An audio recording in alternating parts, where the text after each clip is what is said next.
Hi Kartick, welcome and so good to see you and thank you for agreeing to do this. I know how super busy you are.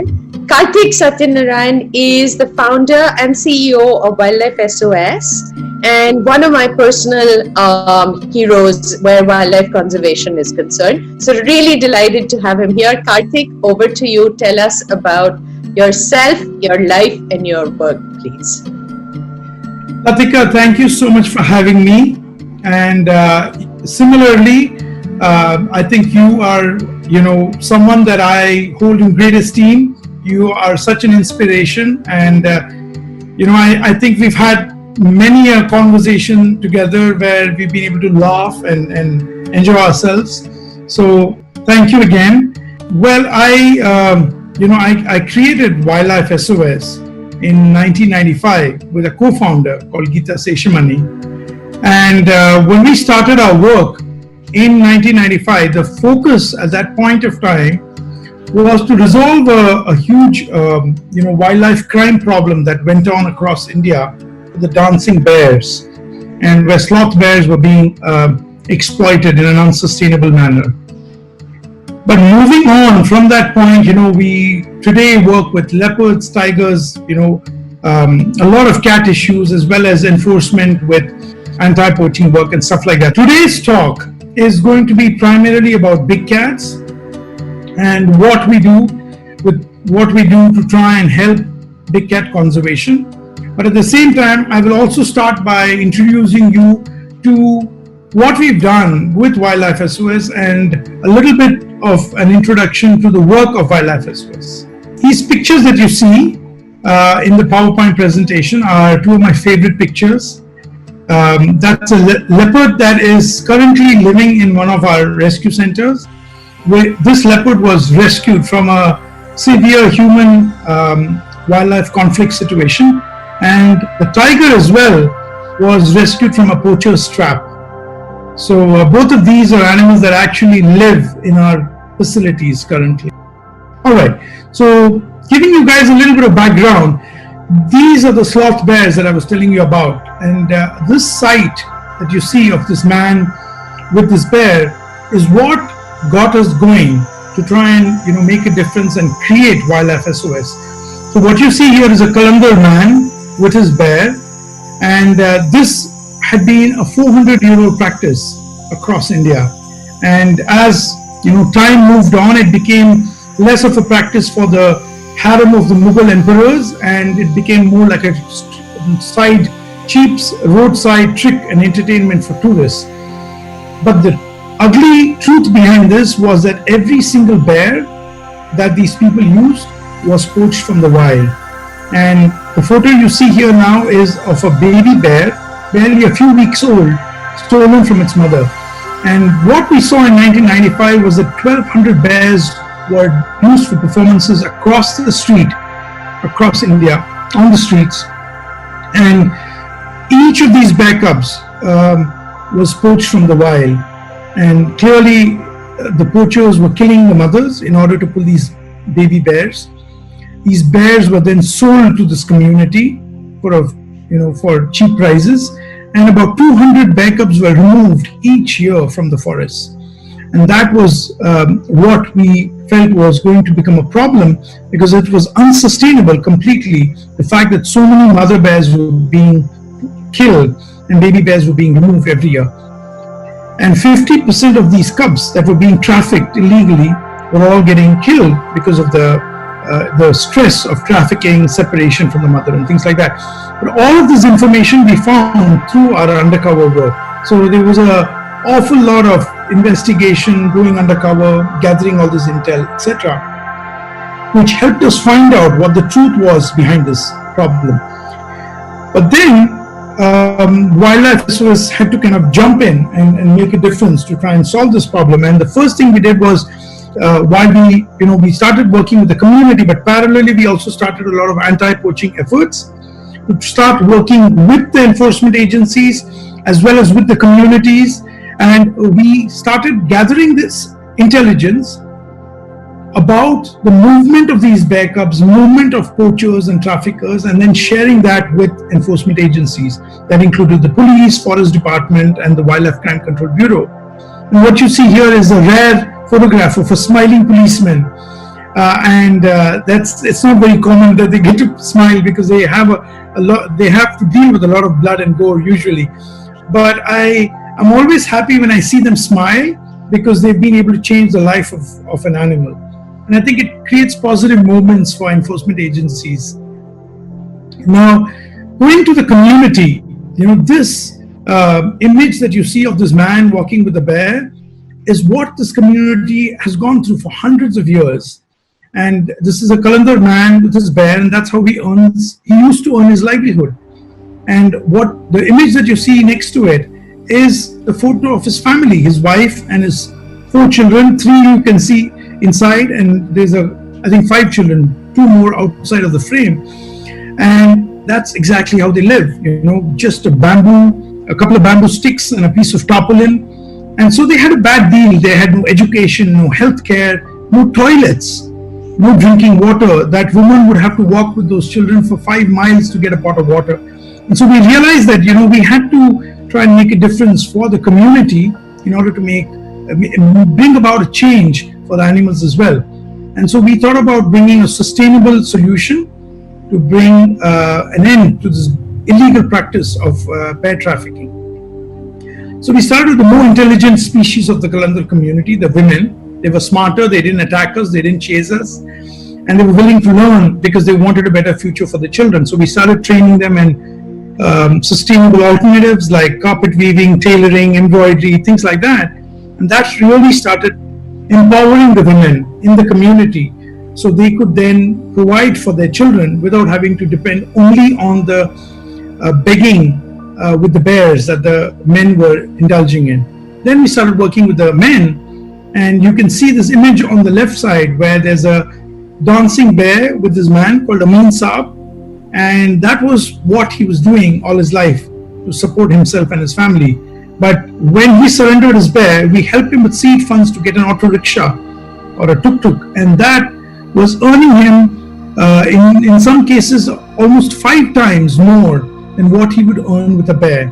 That made it possible for him to educate his children, stay in one place, not have a nomadic existence like they used to earlier, and that improved the quality of life for his family. Again, getting the children to school was a big challenge. Initially, they just wanted their kids to go out and work and earn money for them. But we were able to get that child that you see in that image dancing a baby bear on the street to school. And we've sent over 7,600 children to school. And I think education is a very powerful tool. The minute you're injected and infected with education, you don't want to be out there on the streets begging. And I think those kids have now, they're going into senior, secondary, and they're pursuing higher education, which is a real matter of pride for us at Wildlife SOS. And you can see, this is one of my favorite images where I see these kids really happy and at school, because they always dreamt of going to school. They never got the opportunity to go to school because their parents couldn't afford the school fees, the books, the school uniforms, and we were able to support all of that and make that change. Of course, finally, we had to rescue all of these bears. So Wildlife SOS ended up rescuing over 628 bears across India. Each of them was obviously, taken from the wild, but each of them had a history of abuse that each of them had gone through. And there was a hole through the muzzle where a hot iron poker had been used to make a hole, and then a rope was thrust through it. And so we had to pull the ropes out, sedate the bears. Their teeth had been smashed out using metal rods. And we had to subject each of the bears to root canal treatment surgeries. Many of them came in positive for tuberculosis, which they acquired as a result of reverse zoonosis from living so close to the community. And this is one of our hospitals. So we created not just 4 bear rescue centers across India, but we also created hospitals within those centers. And here's an image of Rani Bear, one of our first ever bears, of how she looked when she came in and how she looks today. after living with us for many, many years. Parallelly, while we were doing this, we also started getting a lot of intelligence about illegal wildlife trafficking, not just in bears, but pangolins, owls, and then we started working with poachers and reforming them. So every one of these rescuers on this rapid response unit of Wildlife SOS is a reformed poacher, whether he's holding a nilgai or a python, and that we felt was bringing the circle around and bringing it back around full circle, because we respond to over 6,000 calls for wild animals in distress, and training these people from these communities to value wildlife much more than seeing them just as pot, meat for the pot, was bringing more value to conservation, and that's what we've done to make it more sustainable. Our rapid response units are also working constantly. You can see one of our rescuers over here sitting on top of a crocodile, because sometimes we work in very prehistoric conditions and we don't have the necessary tools when we are working in the field. So we have to either jump on top of a crocodile to hold him down while we are transporting him into a release site, or use a milk crate to rescue that leopard cub that you see in the other photo, pulling it out of a deep well before we can reunite it with its mother. So these are some of the situations that we have to deal with as we move forward. Now, moving on to our presentation where the cats come in. So one of the main things is to teach people how to coexist with leopards and tigers, some of the big cats that get into a lot of conflict with human beings, primarily because they live in a human-dominated landscape. And this is a challenge that we have. And this is one of my favorite leopards at the Leopard Rescue Center that Wildlife SOS runs in Maharashtra, where we have over 35 leopards in our care currently. The biggest challenge that we face is that people don't understand leopards. Although I think all our fathers and forefathers who lived in that landscape understood leopards and appreciated the fact that when these animals inherited the earth before us, they gave us space, and we've got to be similarly proactive in giving them space and sharing our land with them. But I think that value no longer exists currently. As you can see in this photograph, people are attacking this leopard, and all the leopard is trying to do is get away from them, escape from them, and get out of being cornered. So there is a real need for people to understand leopards and the ecological behavior. There is also a real urgent need for people to understand how to avoid leopards. Avoidance behavior is pretty easy, but unfortunately I think people don't think through it. When they panic, the first thing they do is either run or they take a stick and start attacking the animal back. And when you're living in a human-dominated landscape with these animals, we have to learn to coexist with them in peace. The level of intolerance that is exhibited towards leopards is really extremely high. And that's something we're hoping to address. Here is another example of the kind of conflict that goes on all the time. What you see here is a deep well. It's usually 40 to 50 feet deep. And there are thousands of uncovered wells, open wells as we call them, across India. And we did a survey, and just in a couple of districts there were over 9,000 wells in Maharashtra. So you can imagine, we're looking at probably thousands and thousands of wells across India that probably kill wildlife but also are a danger to human beings, because they have no barrier around them, and they result in the death of many animals. But primarily, a lot of leopards fall into these wells, and we have to, what you see here, again, like I said, we work in very basic circumstances. So we have lowered, there are those 6 ropes that are going down to lower a cage, and then there's a leopard at the bottom that's trying to get into the cage. And usually we throw in a ladder and help the leopard stay afloat so it doesn't get exhausted and drown, and then it gets inside. Then once it's pulled out, then our team starts providing it medication. They do a physical check. What you see here is our veterinary team as a leopard rescue center doing a check before we release the leopard back in the wild or keep it for treatment before it is then released eventually. But the role that I feel is most important that our team is able to play is to educate the local communities. And what you see here is our team talking to the local communities and educating them about the importance of not panicking and the importance of avoidance behavior and how they could all go to their fields and function without the fear of leopards, but at the same time keeping themselves safe and keeping their livestock and their animals safe and their families. And this is something which I think is the need of the hour today in India. We also do a lot of training courses and training sessions for forest department in terms of the frontline staff learning how to react and respond if there is an issue, whether it's a trapped animal, a cornered leopard, a tiger, or a situation where there's already conflict and it needs addressal.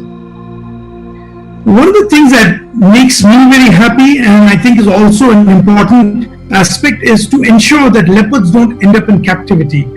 So the big problem that we have today is that we live in a human-dominated landscape. A lot of forest lands are now turned into cultivation areas and is dominated by sugarcane fields. Leopards follow wild boar and other game and end up in sugarcane fields expecting to find game and live a sheltered life over there. Their habitat has changed and they're using sugarcane as their hiding areas. So they litter their cubs over there as well. And this is a process that we've learned very often when a farmer is harvesting his crop. He comes upon a couple of leopard cubs. He usually picks them up, gives them to the forest department, and then those cubs were ending up in captivity for the rest of their lives. That's something we wanted to address and make sure that these cubs went back to their mothers so they could function as wild leopards and not end up in captivity. And so one of the things that we do is this process where you're seeing, this is a photograph taken using an infrared camera at night when it's pitch dark. And we've got a box over here which contains the leopard cubs, 2 leopard cubs that the mother abandoned in a field because she found people harvesting the sugarcane. She was disturbed, so she went away. And we then set up this whole structure at night, usually the same day, and sometimes it goes on for several days until the mother comes back. And here is a little video. You can see the leopard mother has come back and she's picked up 1 cub. There's another cub in the box. You can see the silhouette of it behind. And she picks the cubs up and goes back one after the other. And so we have successfully returned these cubs back to the mother and ensured that they never have to live in captivity all their lives. We've reunited over 60 cubs in this manner. And this has worked successfully. Moving on to tiger conservation, we follow a similar process. Again, the big problem is that people are getting into conflicts with the big cats. And one of the reasons is that, we are losing their habitat, and the habitat is getting modified into agriculture, and there's a lot of habitat fragmentation, encroachment, as well as disturbance. So they end up having to come closer to human habitation. Wildlife SOS runs a tiger rescue center in Bangalore in partnership with Born Free Foundation from the UK and the Forest Department of Karnataka. And we provide treatment and care for rescued tigers. Primarily, those that are rescued from poachers. In this particular case, this is a tiger that was rescued from a jaw trap. And here is a photo of jaw traps on the left that you can see. These cost nothing to make. They are created using discarded automobile spare parts. And on the right, you see a tiger that was killed by a jaw trap. And these are the kind of situations that we have to deal with, and we rescue such tigers. And once they're with us, we then care for them. Now this tiger was not so lucky. It was killed, bludgeoned to death, and skinned. And again, Wildlife SOS intelligence unit was able to gather the intelligence, intercept these people, but working in collaboration with enforcement agencies, we were able to arrest these people who are smuggling not just a whole tiger skin, but a bunch of bones. It was a complete skeleton. And we've been able to successfully not just send these guys to jail, but also assist the enforcement authorities with prosecution support. And this is something that's really important for big cat conservation in India. This is an image that does make me smile. This tiger was not as unlucky as the earlier one. It survived the jaw trap, but because the leg was amputated, it wasn't able to be released in the wild. So it lives on at the rescue center that we have. But our team works very hard to give it a lot of enrichment and keep it in a near forested condition in as wild a habitat as possible inside very large enclosures. Again, our anti-poaching unit, which is called Forest Watch, plays a very important role in big cat conservation. Again, here you can see 4 poachers who were arrested by the Forest Department and the police based on intelligence passed on by Wildlife SOS to ensure that these people are punished and the word gets out that big cats are to be protected and not persecuted in this manner. There's another leopard skin that we confiscated not so long ago, right on the border of Delhi, can you imagine? Very close by. While we are working with enforcement agencies, we come upon a lot of information about wild animals being trafficked, and that includes snakes, turtles. We even got this very interesting case where there were 2 saltwater crocodiles and a bunch of ball pythons that were being trafficked, if you please, using the postal system.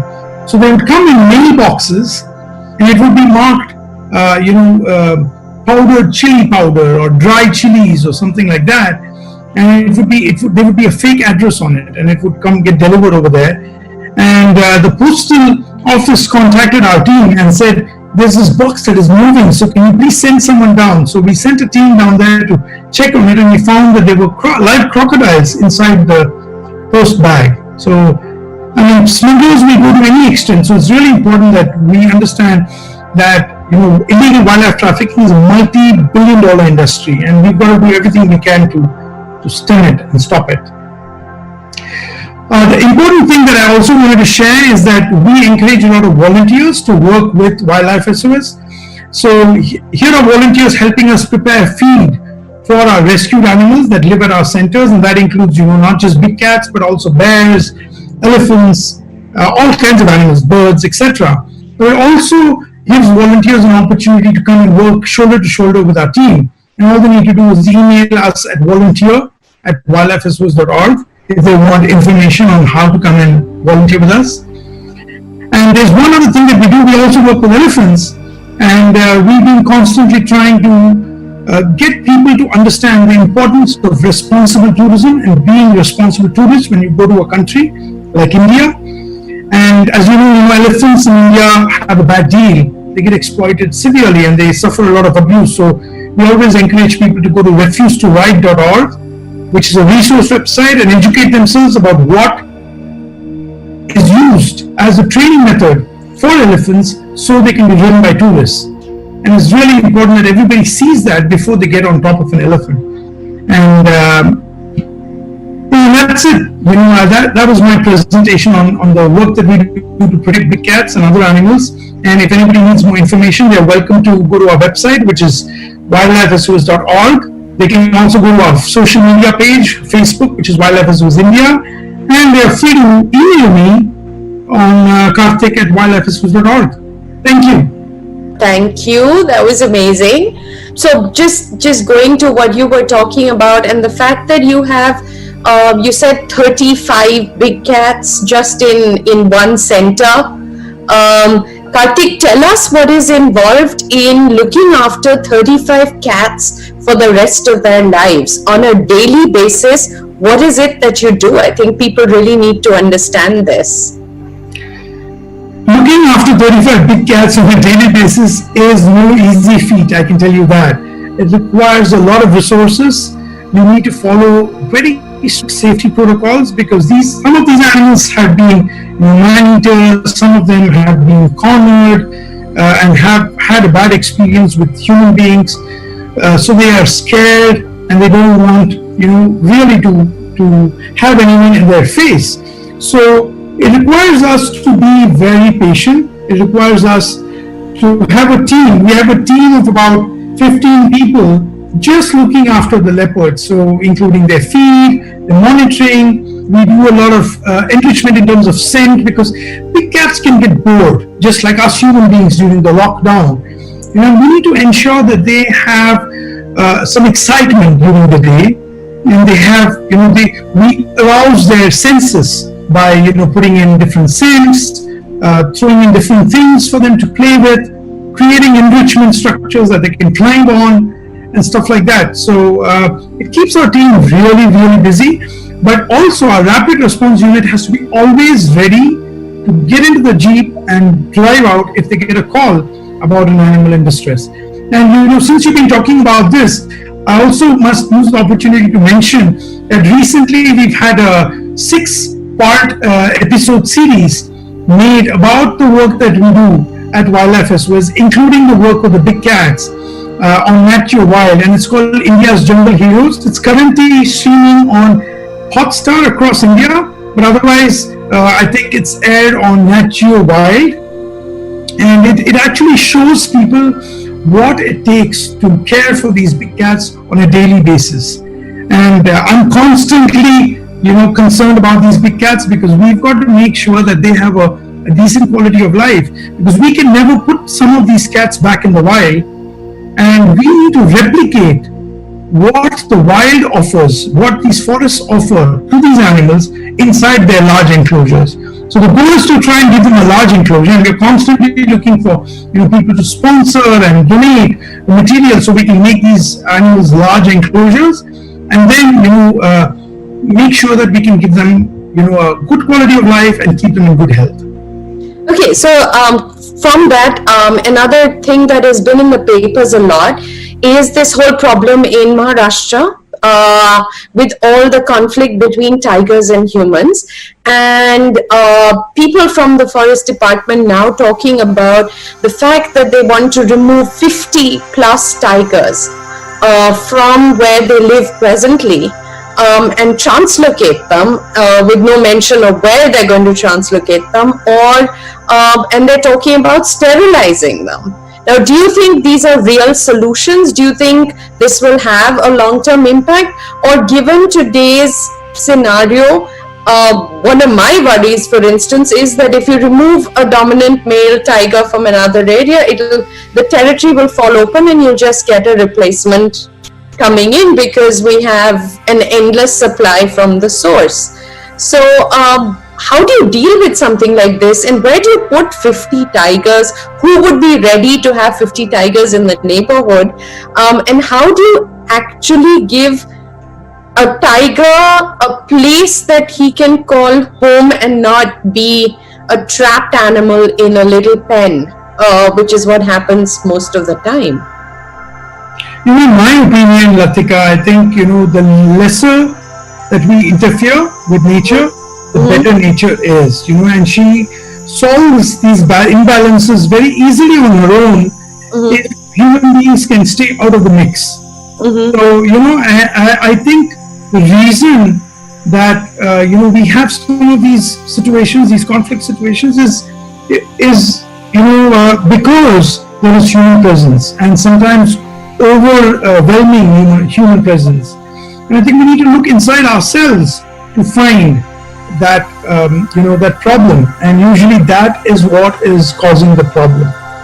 And I think translocating big cats is really not a good solution, to be honest, because if you move these big cats, there is evidence, concrete evidence with radio telemetry and microchipping that has confirmed that big cats will come back. Even if it's 200-300 kilometers, they will try their best to come back to their original location where they were taken from. We've seen that, yeah. And that will cause further problems. You will leave a trail of bloodshed on the way back and conflict. That is one problem. The other problem is, when you remove one animal, it creates a vacuum and another animal is just going to replace it. So you're not really solving the problem. But I think the way to solve such problems is to teach people avoidance behavior, combine it with a lot of speedy compensations. If people lose livestock, compensate them adequately, sufficiently, and quickly, so there is no delay. That will ensure that farmers do not get tempted to poison tigers or go and try and attack the tiger or trap the tiger or anything like that. Instead, if he loses his livestock, all he has to do is submit a form, get the forest department to come and confirm it, and he gets his compensation. End of story. The tiger does not get into conflict, and it's only going to be 50 or 60 cattle a year, and the government can easily afford to compensate the farmers for that kind of loss.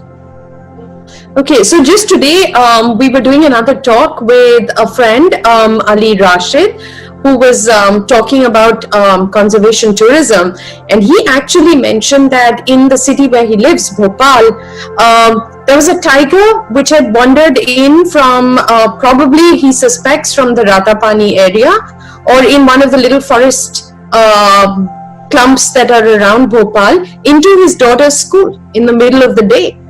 And in another case, somebody has a big factory there and there was a tiger in their car park. So, I mean, it's not just cities that we're worried about now, it's also urban environments. So when you're dealing with an urban situation, which are the bodies that you deal with, most of the time to handle a situation like this, and which, in an ideal world, which departments of the government do you want to get on board with spreading the message about how to live around big cats and teaching people what to do in conflict situations? I think working with the forest department, the police, and the local panchayats would certainly, help in spreading the word, getting people to be more aware about how to react to these situations and how to learn behavior and to live with big cats. And I'm not surprised that these tigers are getting into all these places, because these places are not cities, to start with. They are tiger habitats. And these animals have learned that, this was their habitat some time ago, but 5 years ago this was jungle, and five years later it's a car park and a factory, and it's really not their fault. They have nowhere to go, and we are forcing them to come into conflict with us and to come into urban areas. So I think people need to learn to respond quickly, not panic. If they see a tiger in a school or a car park or a factory, they contact the forest department, the police, move to safety, and not try to be heroes in any way whatsoever. It's only when people start trying to confront them or corner these big cats that there is collateral damage, and we can easily avoid that by just being responsible around these big cats. Okay, so also to understand, when you have all these captive tigers that, not captive tigers, sorry, wrong word. When you have tigers that you've rescued tigers, how much space do you need for a rescue center? How much support do you need in terms of resources every year or every month? What are you looking at? And people often ask, how can they help? Do you have programs like Adopt an Animal? How does it work in India? Because we've seen them for zoos abroad, but I think people would love to know more about what you do here. Absolutely, Latika. The Wildlife SOS website has an option where people can select certain big cats and sponsor them, so they can actually go in and sponsor a leopard or a tiger. At the moment, we don't have any tigers for sponsorship, but we have leopards, certainly, and elephants and bears and other animals. It does cost a lot. The numbers can be staggering. So I think we don't try not to burden people with the large numbers. So instead we make it affordable units. So for example, I think for less than 4,000 or 5,000 rupees a month, they can sponsor a rescued leopard, and that's easy for someone to come up with, and that's what I would request people to come forward and help us with. Our leopard program is unsponsored. It costs us a lot of money. I think we end up spending several lakh rupees every year, over 50 lakhs I would say, on our work, and we would warmly welcome anybody coming forward to sponsor our leopard programs and the rescued leopards in our center. Okay, so another question which is very important is, of course, with this COVID lockdown and the pandemic and, all of the resulting side effects which we had never envisioned, homeless labor heading back across the nation, people needing treatment, needing food. A lot of the resources would have been diverted from causes such as yours to all of these immediate pressing human concerns. So how's that impacted on you, and how is that impacting on conservation and working with anti-poaching and trade? Well, the COVID lockdown itself has made it very difficult for our informers to move around and gather intel, but they have been able to get information using phones, and the information is that there's a lot of contraband that is waiting, lying around, that we need to work with the forest department and the enforcement agencies to crack down on. So we're just waiting for all of this to kind of settle down so movement can start smoothly, and then we can start working closely with the enforcement agencies.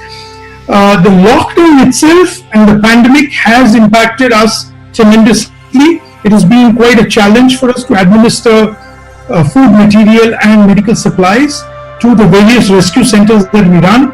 So it has been quite a challenge. We've been requesting everyone to come forward and help us to provide donations, and people can easily do that by just going to wildlifesos.org/donate online and make contributions to specifically the COVID relief support to Wildlife SOS, and we're able to provide PPE kits, face shields, hand sanitizers, etc., and gloves to our staff to keep them safe.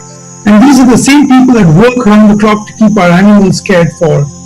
So it's been a challenging time, and we welcome every bit of support, because I think a lot of support has gone away in other directions, and it would help us to gather every bit of support we can. Every rupee, dollar, and pound will help us at this stage. Wonderful, great. Okay, so can you tell us about some of the legal aspects of doing the work that you're doing? Because I know from our personal conversations that you've been fighting a lot of battles on the legal front as well. So can you talk about that, because we've had nobody telling us anything about that sort of work so far? Well, legally, it's quite a challenge, because when you start heading down the legal path, that trajectory takes a long time, and it requires a lot of patience. So it can be very frustrating, because once we arrest a tiger poacher, for instance, and you send him to jail, and then of course you have to constantly keep track, because he will keep applying for bail to get out, and then once he's out on bail, he usually disappears. So there's a constant effort from our legal team. We also have a legal team with legal experts, lawyers, as well as enforcement team that assists the various forest departments and the police. So we've got to keep track of what's going on, and then keep our finger on the pulse, so to say. Very often they get out on bail, and then it takes us months and months to track them back and get them to the court for a hearing, because they will then never come back sometimes. And if they do, again, it can take sometimes up to 2 years to get conviction. And if the conviction rates in India currently are very, very poor, I think they are at an appalling 0.01% for wildlife offences. And there is a real need to improve that in terms of conviction rates for wildlife offenders. So all I can say is that we do have the best laws in the world. The Wildlife Protection Act of 1972 is a unique law, and several countries, even in the first world, don't have such incredible laws. But implementing these laws can be challenging due to various reasons. Shortage of manpower in the various state forest departments, shortage of manpower with the police, inability to access these people sometimes. The challenges in taking these people to court, arrest regulations, bail regulations, things like that. So I think the frustration and the challenge is in bringing the prosecution process to a close, and that is quite quite something. I'm politically I correct. also remember that you once, on a few occasions, have had to take the evidence into court. And I remember, yes, will you tell us about some of those? The Wildlife Protection Act expects and mandates that the evidence is also taken to court and produced in front of the magistrate. So there have been umpteen occasions when we've had to take live crocodiles and live birds, live snakes into a courtroom. And you can imagine the mayhem that happens if you take a bunch of snakes into a crowded courtroom. So yes, very often we are quite the laughing stock, and people ridicule the situation. But that's what the law requires. You know, the Wildlife Protection Act mandates that it's done. Except sometimes in the case of an elephant or something like that, where the magistrate will sometimes visit or come out to check if the elephant is there. But in other cases, you end up having to take the animal under contraband, which is sealed, into the courtroom. Yeah, it can be Incredible. Incredible, yes. Amazing. So tell me, you often end up with wild animals that you have rescued in an emergency ending up in your house. Tell us some of the extraordinary drop-in guests that you have had over the past few years. Well, I can certainly say that there's been quite a challenge in terms of handling rescued animals, because Delhi, where we run our hotline from, does not have a rescue center, and the chief wildlife warden is trying his best to make it happen, but it's a challenge, and sometimes the zoo is unable to take the rescued animal. So we end up having to look after those animals right here.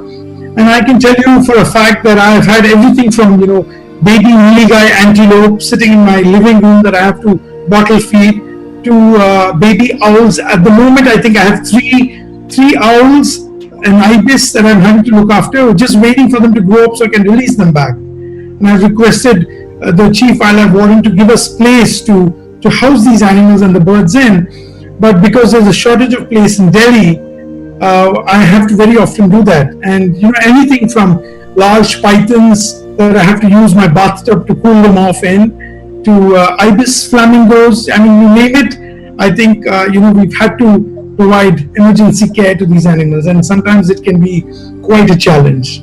Amazing. Well, it's fantastic chatting with you, Kartick, and thank you for making all this time for us. And I'm sure that a lot of people are going to read about this and watch this and be in touch with you. So I'm hoping that we can garner more support for the work that you're doing. Thank you for having me, Latika. It was a pleasure to speak with you. You too. And stay safe, stay well, and continue to be the protector of all things wild in this country. Thank you. Have a great day. Stay safe. You too. Bye. Bye.